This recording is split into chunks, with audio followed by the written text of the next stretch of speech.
Hello ladies and gentlemen, and anything in between. Today's video will be about disposal of assets with cash. Just so you know, you can dispose of an asset with cash and through part exchange, but this video is specifically by cash.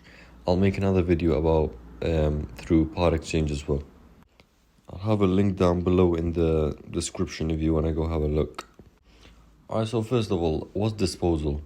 Disposal is the removal of a non-current asset from a business's accounting records. For example, selling a van. That removes the van from the business's accounting records. So it's no longer ours. That's what basically disposal is. So these are the steps of disposing an asset by cash. Step 1, Step 2, Step 3, Step 4, Step 5. I won't be reading through them just now. We'll go through a question and then we'll go step by step. It might sound like a lot, look like a lot, but believe me, it's very easy when you put your head around it. Alright, so this question I actually pulled it out from a past paper question. I think it was AQA 2019. So the question says, James is a sole trader. His bookkeeper has not fully completed all the ledger entries to close the books of account for the year ended 30th of April 2019. An extract from the statement of financial position at 30th of April 2018 is shown down below. So what we can see down below is the cost of the fixtures and fittings, depreciation and the net book value. And then it says on 23rd of April 2019, James sold some fixtures and fittings for $14,000, which he received a check. These fixtures and fittings had originally costed $24,000 and had a net book value of $14,400 at the date of disposal. And what we have to do is basically prepare the fixtures and fittings at cost account and the fixtures and fittings disposable account. However, we will make the fixtures and fittings depreciation account as well, so we know how to do each step. Let's see another question. There was another question where you had to do it for the depreciation account as well. Then at that point, you know how to do that as well. So if we go back to our steps, it says step 1, open up a non-current asset account and enter the opening balance on the debit side, and open up the provision for depreciation account and enter the opening balance on the credit side. So here I have a T account, 3 T accounts. On the first one, I'm gonna write fixtures and fittings, because that's gonna be our first account. And then our second account, the fixtures and fittings, provision for depreciation. And what our step tells us is write the opening balances. So if you go back to our question, it tells us our opening balances. Fixtures and fittings has an opening balance of 80,000, and the provision for depreciation, basically accumulated depreciation, which basically means provision for depreciation, there's no difference, is 48,000. So we write 80,000 on the debit side of fixtures and fittings, and we write 48,000 on the credit side of provision for depreciation. Alright, since we've finished step 1, we must go on to step 2. It says remove the original cost of the non-current asset that has been disposed. So we do that by crediting the non-current asset and debiting the disposal account. So before anything, obviously we have to open a disposal account as well. And what it just told us is to remove the original cost of the non-current asset. So what is the original cost of the non-current asset? It actually tells us in the question. It says these fixtures and fittings had the originally costed 24,000. So that's the original cost of the non-current asset that we've sold. So what we do is we credit the fixtures and fittings and we debit the disposal. Basically, we do the opposite of what we do in the fixtures and fittings in the disposal account. So we credit fixtures and fittings and debit disposal account. Step 3, it says remove all the depreciation of the asset that has been disposed from the date it was purchased to the day it was sold. We do this by debiting provision for depreciation and crediting disposal. So what is the depreciation of this asset? So we've been told that the net book value is 14,400. Just in case you don't know, you work out the net book value by doing cost minus depreciation equals net book value. So if we do the opposite, like we rearrange the equation, we will get to get depreciation, we do cost minus net book value, which equals the depreciation of the asset, and this gives us 9,600. So what we were told is to debit the provision for depreciation. So you put 9,600 on the debit side of provision for depreciation, and we also put 9,600 on the credit side of fixtures and fittings disposal account. Step 4. Account for the money that has been received for the asset by debiting the bank or cash account and crediting disposal. It's very rare that a question would ask you to open up a bank or cash account to show this movement. However, I'll just open it up so you know what happens. So the money that we received for the asset was 14,000. So what this means is we have to credit disposal account by 14,000 and debit the bank account by 14,000 as well, because the money was through a check. And what does check mean? Basically bank. So you might be wondering, why do we put the 14,000 on the debit side of bank and on the credit side of disposal? It's because 14,000, we've received 14,000, and when we receive 14,000, the bank increases. And debt collect tells us that anytime an asset increases, we put it on the debit side, and a bank is an asset. So because it's increasing, we put it on the debit side. And for disposal, we just do the opposite of what we've done to the bank. So we just put it on the credit side. And now we're on our final step. It says close off the accounts, transfer the profit or loss on disposal into the income statement. If it's on the debit side, it represents a profit, and on the credit, it represents a loss. So let's go into fixtures and fittings. So whichever side has the highest money, we put that in the total. So on the debit side of fixtures and fittings, we have 80,000, and on the credit, we have 24,000. We all know that 80,000 is more than 24,000. So you write 80,000 on the debit side and credit 80,000 on the credit side. That's the total. And the differences between the debit and the credit is 56,000. So you put the difference into the credit side, just above the total. We call that balance carry down. And then on the debit side, below the total, we write balance brought down, 56,000. So this 56,000 then gets transferred into the statement of financial position. That's the balance. That's the final balance. So when someone says, how many fixtures and fittings do you have? The business is going to say 56,000. So let's go into the provision for depreciation account. We have 58,000 on the credit side and 9,600 on the debit side. So we all know that 58,000 is more than 9,600. So you put 48,000 in the total on both sides, and then the difference is 38,400. So you put this amount above the total on the debit side, and we call it balance carry down, and below the total on the credit side, and we call it balance brought down. Alright, so we're finally on the disposal account. This one works a little bit more different than the other two accounts, because this account is could be an income or an expense account, depending on which side the difference lies on. So if we add up 9,600 plus 14,000, we get 23,600.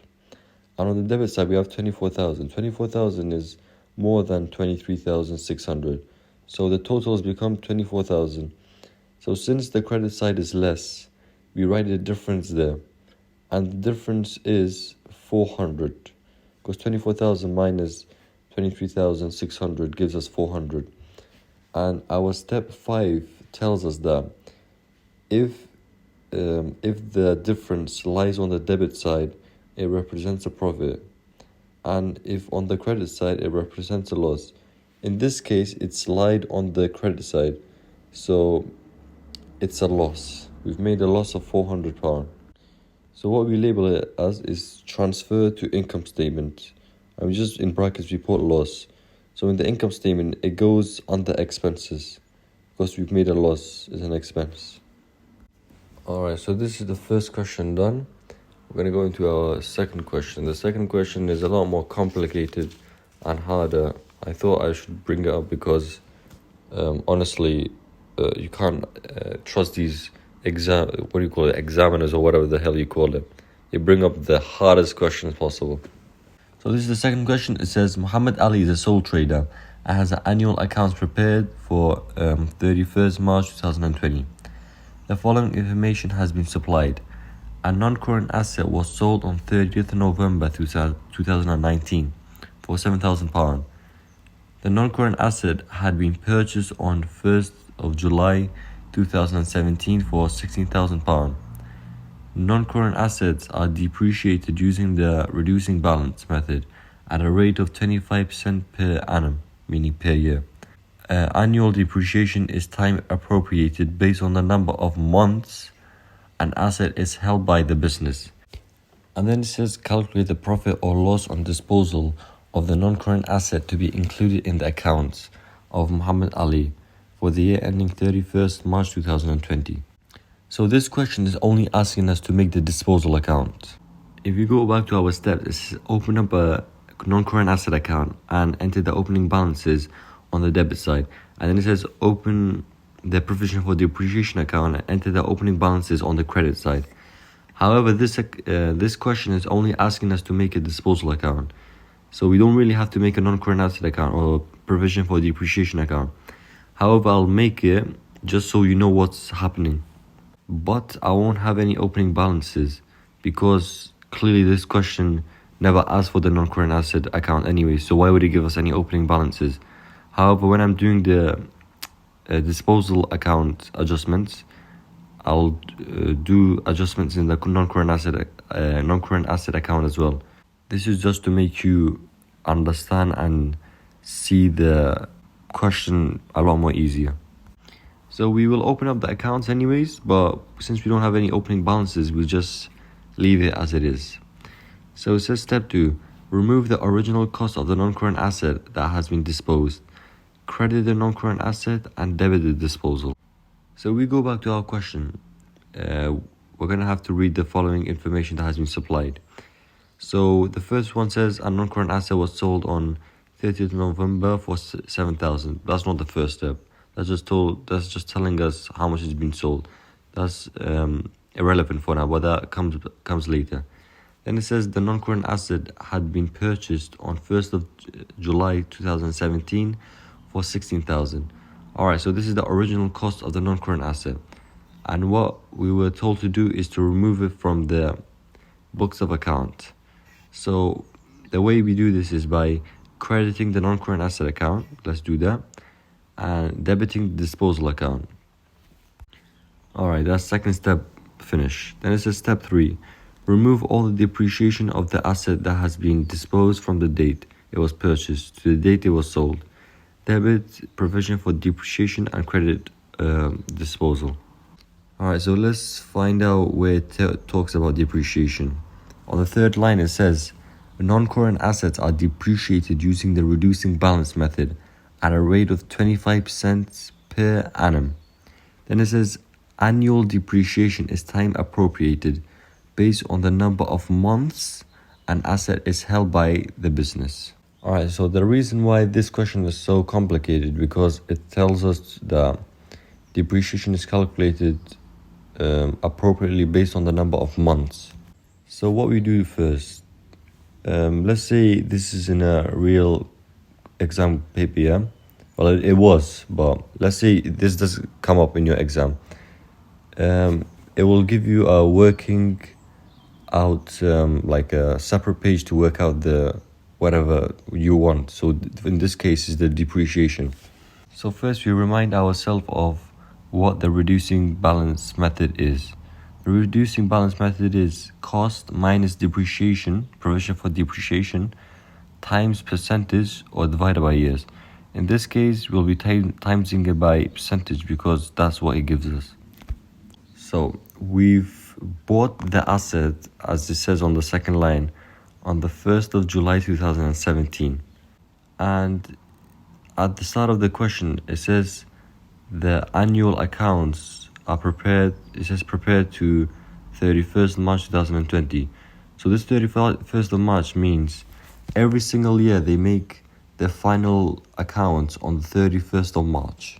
So whether that is 31st of March of 2017, 18, 20, 30 or whatever.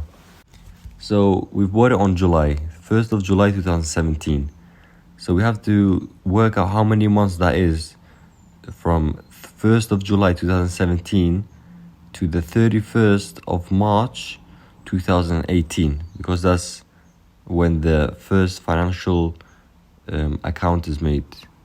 So that's July, August, September, October, November, December, January, February, March.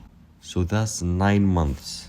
So to work out that 9 months of depreciation is 16,000 minus the provision for depreciation. However, we don't have it because it's a new asset, so we haven't depreciated it before. This is the first time. So you do 16,000 times 0.25 to get 4,000, and then we divide it by 12 to get 1 month, and then times it by 9 to get 9 months worth of depreciation, which is 3,000. Alright, so we've done that one. That was from 2017 July to March 2018. Now we have the 2018 to 2019. 1st of April 2018 to the 31st of March 2019. That's 1 year exactly. So to work out the depreciation for that, we do 16,000 minus the depreciation, provision for depreciation, which is 3,000 because that was from last year, times 0.25, and this gives us 3,250. Then it's 1st of April 2019 to the 30th November 2019, because that's when we sold it. So if we count the months, that's April, May, June, July, August, September, October, November. That's 8 months. So we have to work out 8 months of depreciation. So we do this by doing 16,000 minus our provision for depreciation, which is the, the 3,000 plus the 3,250, which equals 6,250 times 0.25, which equals an answer, which I'm not going to put down, divided by 12 and times it by 8 to get 8 months, which is 1,625.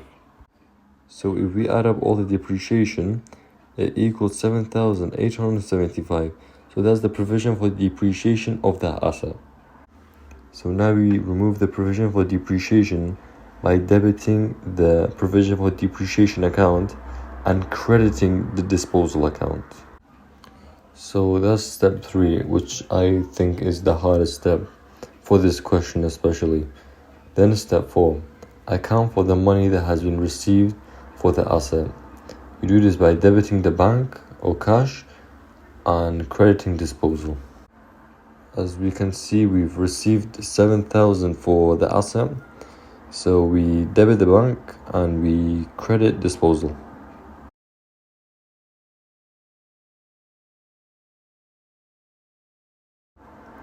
And step 5 says close of the accounts and transfer the profit or loss on disposal into the income statement. If it's on the debit side, it represents a profit, and on the credit side, it represents a loss. Alright, so let's balance all the accounts. However, I'll only be balancing of the disposal account because that's what it asks for. The only reason why I put the non-current asset account and the provision for depreciation account was for you to see the double entry, like the other side of the disposal. You have the disposal account. The debit side equals 16,000, which is greater than the credit side. So the difference you put it on the credit side to match both sides, so both sides can equal 6,000, and the difference is 1,125. And the steps told us that if it's on the debit side, it represents a profit, and if it's on the credit side, it represents a loss. In this case, it's on the credit side, so 1,125 is a loss.